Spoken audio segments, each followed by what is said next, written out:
Shrine board medical college से जुड़े हुए तनाज़ुर के तुरंत बाद पीर पंजवाल इलाके में नेशनल लॉ यूनिवर्सिटी कायम करने की मांग को लेकर के एक नई सियासत हलचल देखने को मिल रही है और साबिक MLC विबोध गुप्ता समेत सीनियर बीजेपी लीडरों ने पिछली सरकार पर राजौरी और पुंछ को जानबूझ करके अनदेखा करने का इल्जाम लगाया और कहा कि इन इलाकों से सिर्फ वोट लिए जाते, काम नहीं होते।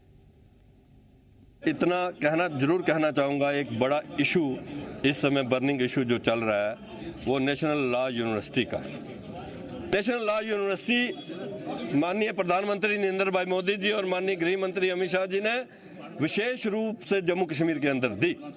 ये पूरे देश के अंदर लगभग 26 यूनिवर्सिटीज़ हैं और बड़ा उनका हमारे प्रति एक आभार है कि उन्होंने ये यूनिवर्सिटी यहाँ पर दी। और उसके बाद जिस ढंग से हमारे चीफ मिनिस्टर साहब ने एक बयान दिया, उन्होंने कहा कि ये यूनिवर्सिटी कश्मीर में ही खुलेगी।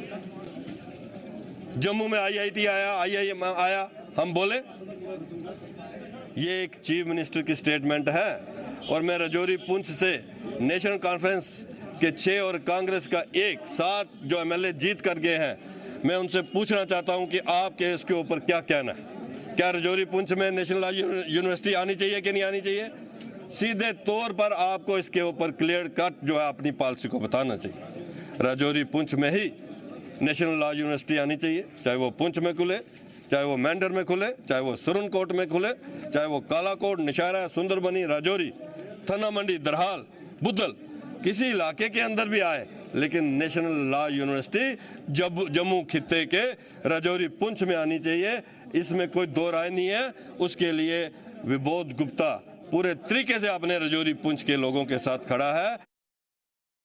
चाहे उसे सेंट्रल यूनिवर्सिटी बनाए, ट्राइबल यूनिवर्सिटी बनाए, राजौरी पुंछ के लोग नेशनलिस्ट हैं। आज की सरकार ये समझती भी है और मैं ये वसूख के साथ कह सकता हूं कि अगर भाजपा को ये मैंडेट होता तो ये जो यूनिवर्सिटी थी दिल्ली से इसका अनाउंस राजौरी और पुंछ के लिए होता, इसलिए क्योंकि उनको ये पता है कि अगर सबसे ज़्यादा किसी ने कुर्बानियां दी हैं, सबसे ज़्यादा अगर कोई मुल्क के लिए अगर कोई विक्टिमाइज्ड हुआ है तो वो राजौरी और पुंछ है। और इसी नाइंसाफ़ी को देखते हुए हमारी केंद्र की सरकार ने, नरेंद्र भाई मोदी जी ने, अमित शाह जी ने ये महसूस करके यहाँ पे ये चीज़ें यहाँ पे वो आए और उन्होंने ये एहसास किया कि वाकई इन लोगों को लड़ाने में सियासत है। वो कारण ये है कि वो CM है और CM बने तब है, पहले वो MLA बने और MLA बने वो कश्मीर से, और जहाँ से वो MLA बने, जिन लोगों की वजह से वो MLA बनकर CM बने, उन्होंने बात कश्मीर की करनी है और 50 साल से वो बात कश्मीर की ही करते आए हैं।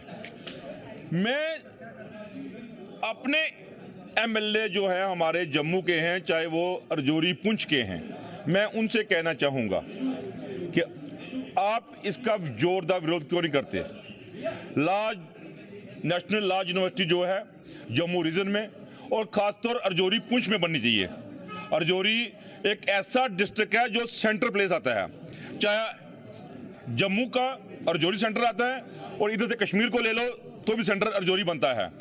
और राजौरी पुंछ में आज से 50 साल में कोई डेवलपमेंट नहीं, कोई टूरिस्ट प्लेस नहीं, कोई ऐसी बड़ी यूनिवर्सिटी नहीं, कोई ऐसा बड़ा कॉलेज नहीं कि जिसकी वजह से पूरे हिंदुस्तान के नौजवान हमारे राजौरी पुंछ में आए।